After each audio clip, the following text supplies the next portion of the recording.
Hello and welcome to another KIPS vlog. I am Tyler Valencia, president of KIPS. Today I have back with me John Oden, owner of Empowered Strength in Bend, Oregon, and recent beast tamer with Strong First. How you doing today, John? Doing great. Thanks again for having me, Tyler. Awesome. And I just want to throw out there what an achievement it is to be a beast tamer with Strong First. If you guys have not checked that out, definitely take 5 minutes, go look it up, look up some videos, and see what a amazing accomplishment it is. I took some time myself last week to check it out, and I'm just blown away. It's in terms of strength and mobility and accomplishments for someone that's not only a coach but an athlete. It's definitely up there for me.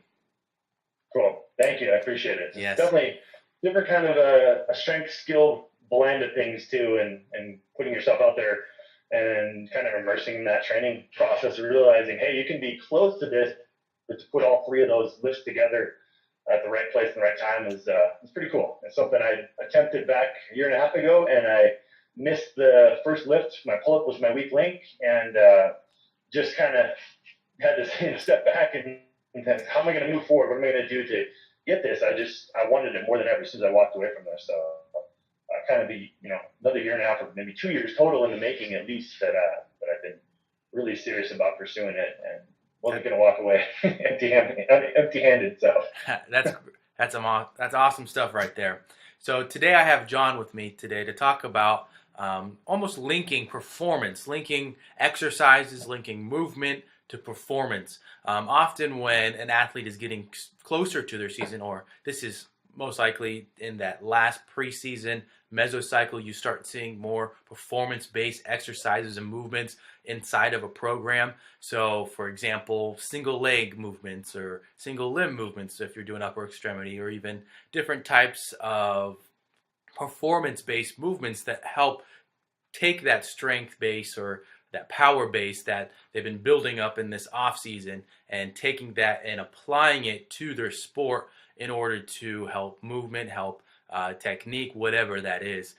For myself, I know that with the Highland Games, since we were both Highland Games athletes, I try to incorporate more kettlebell movements, lateral explosive movements, single leg balancing movements, so that when I go to perform, I can work either different types of co-contractions with my plyometric skaters that really, I think, help transfer to movement. For example, one of my favorite ones is this plyometric skater. When we usually think about plyometric skaters, most likely people are jumping as far as they can from right to left, and they're not really thinking about their landing. They're just thinking about, how can I jump as far as I can off my leg, and they just they'll land, and most likely it looks like they just stumble over after. But for movement, for preparation, if they can work on sticking that landing, sticking that, so that they're working on landing and then that co-contraction in the knee, that movement right there is more applicable to, say, for Highland Games, like the wait for distance when you're doing your turns.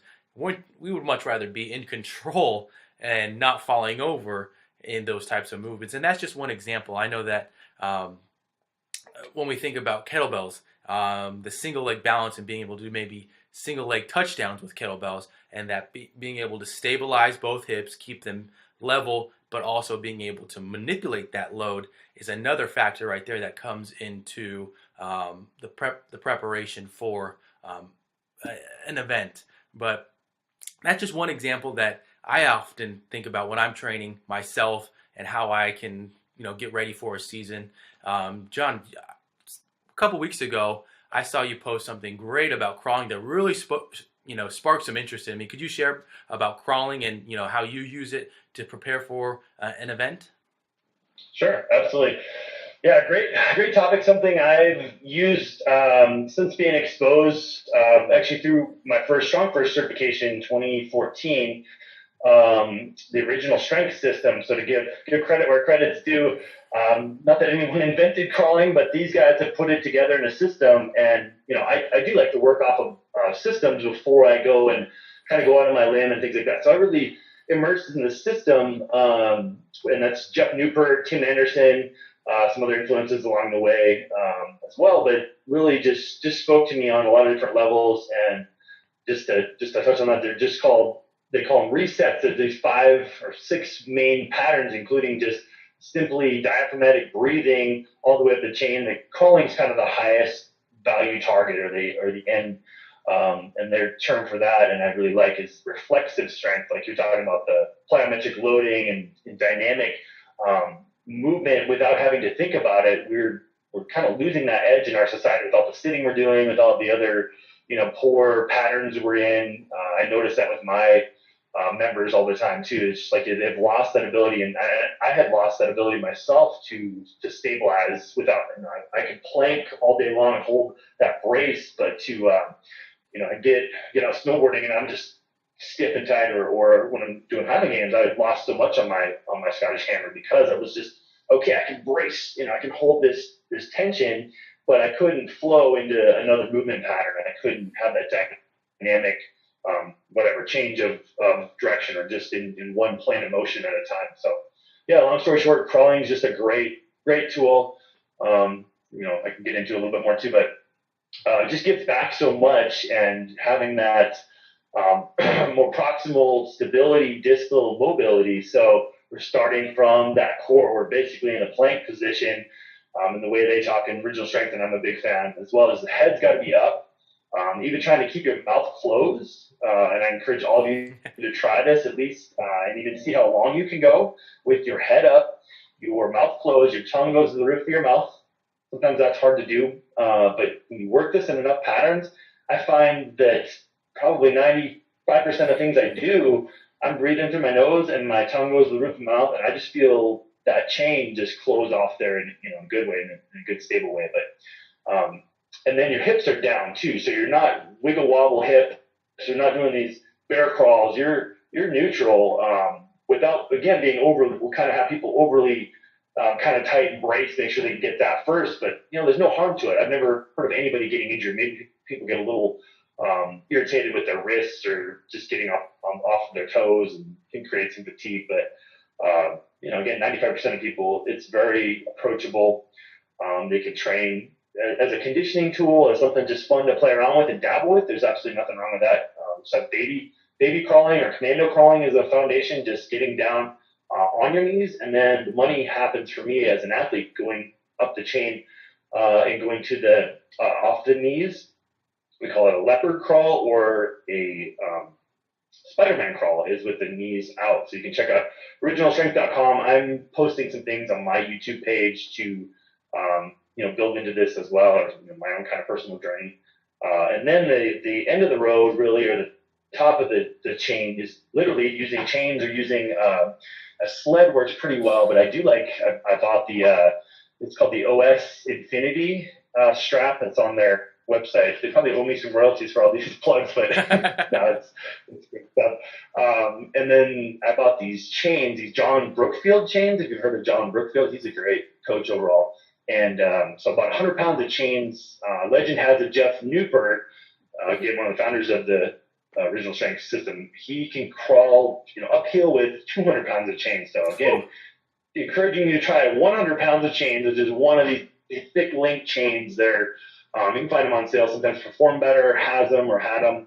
Again, if you have a sled, you can just attach that, and you're not going to hurt anything. But really, just fundamentally get good at the baby crawl, on your knees, off the knees, and then load it. Too many athletes probably want to go load the heck out of it, and you're going to miss out on that reflexive kind of strength, that contralateral limb movement, that movement quality of things as well. Just like go get a hard workout of it, but it just gives back so much, and you have to sparingly. I'm still kind of fine tuning how to load that properly, and make sure it's giving back, make sure it's not taking away. And I was using it during my season with handling games as well, and I bring my chains out and crawl basically after my practices. And if nothing else, I just feel great. It just loads everything more than anything I've ever experienced in the gym. I mean, squats are great, deadlifts are great. You talk about total body tension.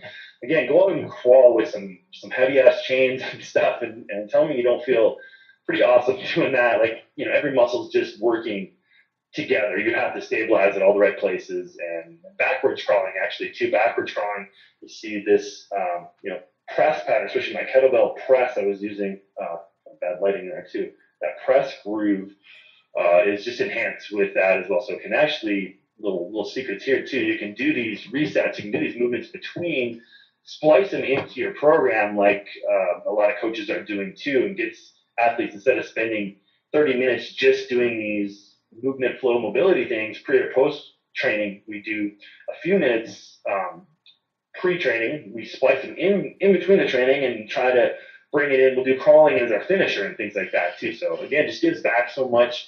I've never found anything negative that it takes away. People like that, and I've our goal with our standards in our gym too, and we want everybody to be able to crawl off their knees with good technique for 2 minutes and work up to this game changer standard that's part of the original strength system too, with crawling for 10 minutes unloaded. So go ahead and give that a try. I'm right on the edge of getting there myself, and I haven't specialized in crawling. I can always crawl probably 3 to 4 minutes with, again, that mouth closed kind of stuff too, and we could go on details of that, but that mouth closed just keeps it in more of a parasympathetic, self-limiting kind of tool, where you're not just bearing down, you're not using poor technique. Again, much as it can give back to you without taking anything away, that's some magic, holy grail stuff, I think, right there. Any movement that gives back, and I haven't found anything else better than that ever. So again, it's just one tool in the tool bag. Doesn't mean I'm giving up my traditional lifts. I love the Olympic lifts, love the kettlebell movements, just good old power lifts too. So it's just another tool, another, extra 5 or 10%. And I sure want that 5 or 10%. Maybe not everybody does, but at the same time, I would rather see people do some loaded crawling in some cases than a heavy deadlift or a heavy press. It again, just no dogma. It's very, just fundamentally sound with how our body works, how the research and everything else is coming along to show this kind of stuff too. So it definitely aligns with our training purpose and values, and using these screening tools and safety parameters and stuff too. For sure. I know you kind of hinted at a couple program design items right there with crawling, but what do you usually recommend when you got, Jane Smith comes off the street and, a new client? Do you usually start her off with, one full 2 minutes or 2 to 3 sets of a minute? What do you kind of recommend for that? It really starts with just crawling for, say, 30 seconds at a time. Because people get frustrated, bored. We have some heavier duty mats, and I'm kind of finding that perfect balance. Most people, as you probably know too, they don't want to get on the ground and spend their whole workout just going around on the ground. As awesome as it is, they're like, this kind of sucks. It's hard to get down. It's not inviting, especially for an older client, which, nowadays, older is becoming a relative term too, with how poorly people can tend to move overall, whether they're 13 or 83. Age is just some, a number kind of thing. So short-term crawls, baby crawls, just show that they can own it. If they're doing well, their knees don't bother them. We have these heavier duty mats that still have some cushion to them as well, that we'll put down on our rubberized floor. Turf can work too, but especially the gritty kind of turf, people aren't too happy with that. So I'll even have them wear or purchase knee sleeves, like a heavy duty knee sleeve kind of thing too. So they're more it's more inviting to crawl, and ideally have some carpet at home where they can crawl around. Again, there's no excuse not to try it, because you can crawl in a circle. There's these circular type of crawls. You can crawl forward and back, literally 2-3 steps at a time. And just play around with that. You can hold your crawls and do some dynamic, like opposite arm and leg lifts, like a bird dog off the knees or on the knees. It's all tied in with the crawling pattern, that contralateral limb movement with that stability of the core midsection. So it varies from there too. Some people would have them crawl a little bit more to start, but working up to that goal of, I believe everybody should basically at any time they'll drop down and crawl with that good posture, breathing mechanics for 2 minutes is totally attainable, and just some self work on that myself without hardly any work. I can keep that up pretty easily now too.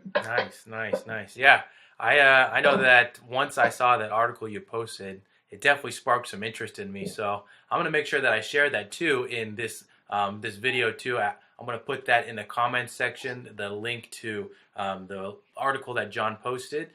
John, I want to thank you for coming onto the video blog again today. It's always a pleasure having you. Again, big shout out to your accomplishment with the Beast Tamer. John Oden here, owner of Empowered Strength in Bend, Oregon. Amazing Highland Games athlete and a good friend of mine. Thank you again, John. Yep, thanks, Tyler. Appreciate it. No problem.